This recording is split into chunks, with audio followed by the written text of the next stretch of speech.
All right, folks, let's talk about Donald Trump, him lying about his wall. Of course, today he met with members of Congress and walked out because he was ticked off when Nancy Pelosi said, we ain't paying for your damn wall. It's been a pretty busy 24 hours, of course, for Donald Trump. And yes, last night, of course, he spoke to the nation. Pretty much a waste of airtime. Yeah, but earlier in the day, Congresswoman Ayanna Pressley, a new member of Congress, she was on the House floor, and let's just say she had a couple of words, pointed words to say to the Orange One. Mr. Speaker, I rise today in opposition to the occupant of the White House. Mr. Trump, you took an oath, just as I did 5 days ago, to protect and defend the Constitution and the American people. Sir, you dishonor that oath. You devalue the life of the immigrant, the worker, and the survivor. I see right through you, and so do the American people. This has nothing to do with border security. Your shutdown, another Trump-generated crisis, has brought a tsunami of hurt to the American people. So today I rise to lift the voices of the unheard. I rise today on behalf of the families concerned about feeding their children because their WIC benefits will run dry. I rise today in solidarity with the thousands of workers with calloused hands and broken spirits working for no pay. I rise today in support of the survivor fleeing violent hands, seeking safety only to find the shelter door locked because of your shutdown. I rise today in support of the American people who believe in the promise of this nation and ask for honest pay for an honest day's work. Today I rise as one and I stand as thousands. Thank you, and I yield back. Members are reminded to refrain from engaging in personalities toward the president. Now, of course, chairing was former CBC chair, Congressman G.K. Butterfield. Rita, what the hell? First of all, personality toward the president. I don't know what that phrase even means. You know, in this moment, checks and balances are so very needed and necessary. So I could see people saying, has she no concern or care or knowledge of really her place? She should stay in her lane. She should know, really, you don't engage in this kind of talk from the floor. But this is not a moment for that anymore. Frankly, it's really not, because it's time that we really let the American people know here in Washington that this is how our government works.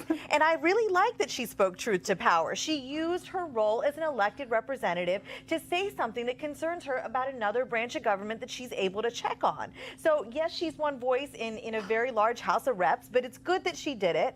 Of course, conservatives are going to be angry. I, on the other hand, am I'm envious. I'm super envious. I caught a lot of flack last week on PBS. I said I admire people like Ayanna, people like Ilhan Omar. I even said Alexandria Ocasio-Cortez.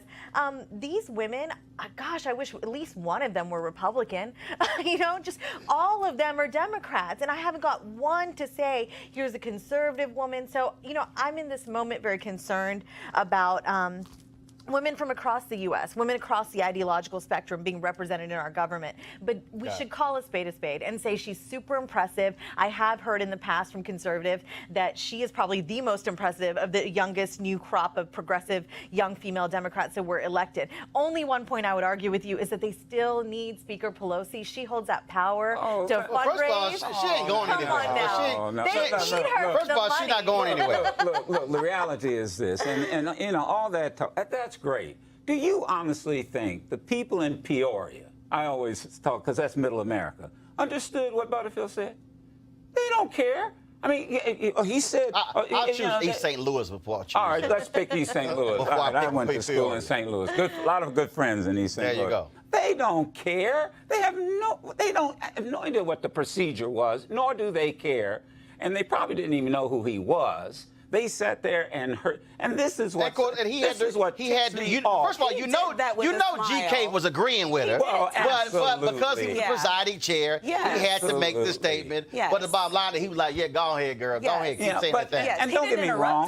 Don't get me wrong. That was universal. I agree with that. And you're right. I mean, Pelosi does hold the power. Yes, she will give them. She'll give them all an office in the corner, in the basement somewhere. Because they're freshmen. And they were going to get it in. They freshmen. They were going to get it in. anyway. Now, folks, But they have good offices, and Yeah, but legislation comes from the people, But the better not from the office committee. is when you've been that Yeah. one. That's the whole that's point. right. That's the whole point. Let's just be real Let's talk clear. term limits, That's Roland. just like who get the big. That's just like who get a big piece of chicken. Well, Yeah. Ayanna has Shirley All right. Chisholm's office. That's the best office you can I get. got you. All right, folks. You want to support Roland Martin Unfiltered? Be sure to join our Bring the Funk fan club. Every dollar that you give to us supports our daily digital show. There's only one daily digital show out here that keeps it black and keep it real as Roland Martin Unfiltered. Support the Roland Martin Unfiltered daily digital show by going to RolandMartinUnfiltered.com. Our goal is to get 20,000 of our fans contributing $50 each for the whole year. You can make this possible.